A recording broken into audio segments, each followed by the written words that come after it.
Muito bem, aqui estamos com mais um vídeo, né, sobre essa problemática do conhecimento de Deus, que está logo ali no início do catecismo. Se você quiser ler o catecismo, né, os primeiros capítulos ali, né, e depois assistir ao vídeo ou fazer o contrário, né, isso ajuda também a compreender melhor, né, o que nós estamos estudando.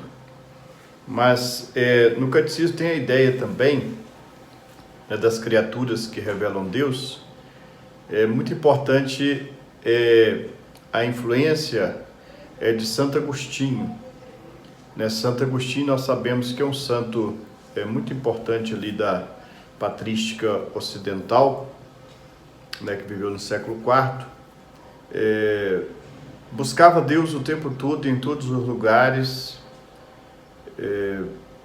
Buscava, por exemplo, no maniqueísmo, que pregava a existência de dois princípios, um do bem e do mal, mas encontrando com Ambrósio, né, em Milão, também pela oração de sua mãe, ele começou a conhecer o cristianismo, né, conhecer, né, as razões da nossa fé. E ele passou por um processo de conversão muito grande. Ele tinha ido para observar Ambrósio e para reprimir Ambrósio, porque Ambrósio era muito famoso, né, por causa da sua retórica. Encontrando Ambrósio, ele encontra, né, um pouco da filosofia, da teologia de Orígenes. Ele começa a repensar todo o cristianismo, né, toda a escritura.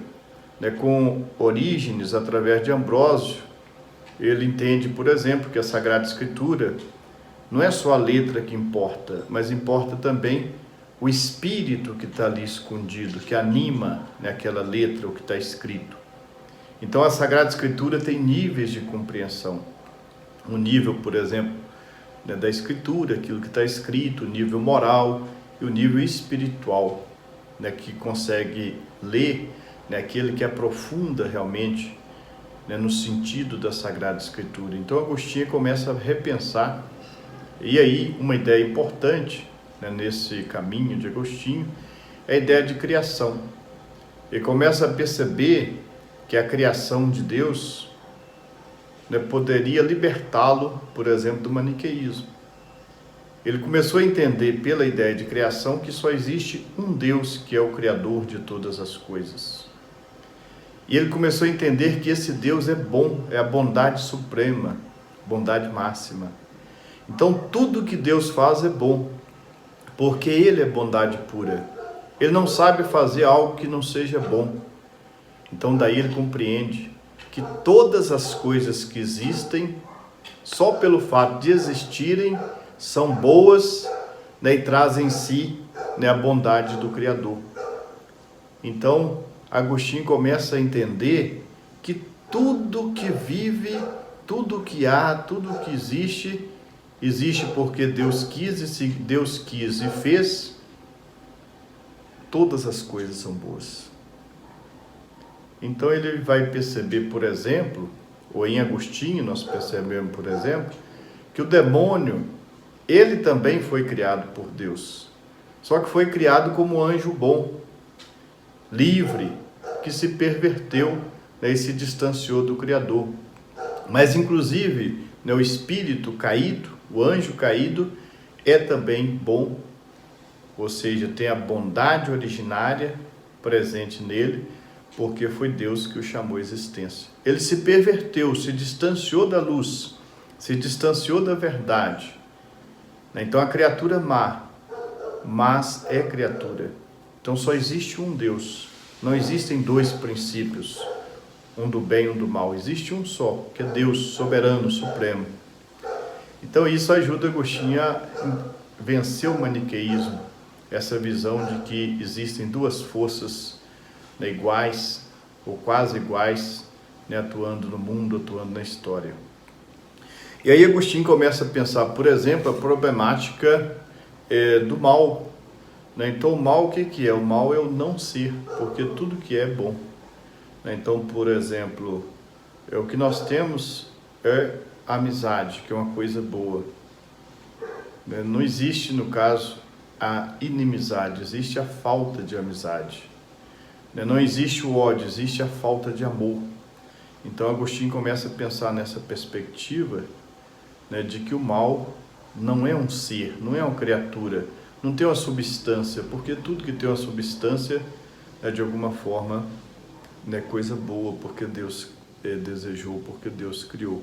Então veja bem, aproximando da Sagrada Escritura com a ideia de criação, né, Agostinho, né, leva o coração a Deus como Criador Supremo, único, né, de todas as coisas.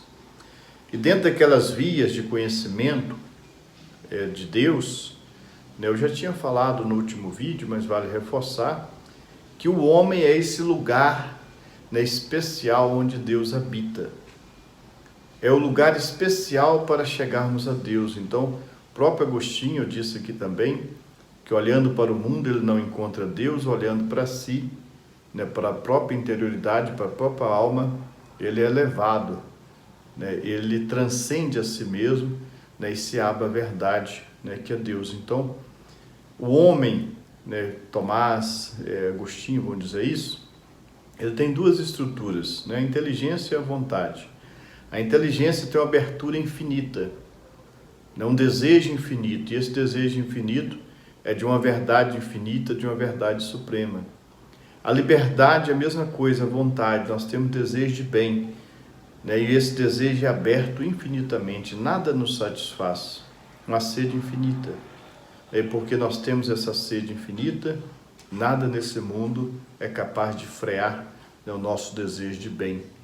Então muitos bens nós possuímos, nós temos acesso a muitos bens, mas ainda há um vazio dentro de nós, porque nós queremos um bem total, um bem supremo, que não vamos encontrar nesse mundo.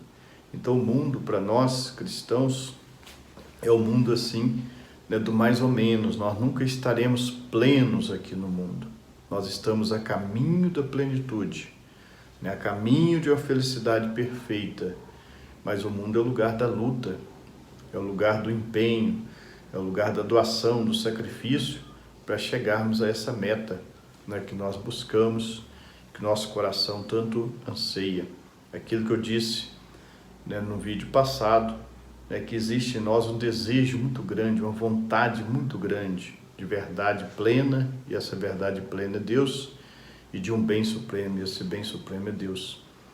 E a criação, o Criador, não colocaria em nós um desejo tão ardente de eternidade se ele não pudesse se realizar. Então o homem é esse ser que, transbordando a si mesmo, né, não se contentando com si mesmo, se abre, né, à transcendência. O homem tem sede do infinito. Ele foi criado para buscar, né, o infinito. Nele nós somos, nos movemos, nós existimos e a ele nós tendemos, né? Todo o nosso ser, né, tende ao absoluto. Então, é basicamente essa ideia que nós temos em Santo Agostinho, né, da nossa condição, né, de homens. Então, uma outra coisa também, né, na perspectiva cristã importante, é que o homem foi criado também com o sentido moral, né, o sentido ético. O que significa isso?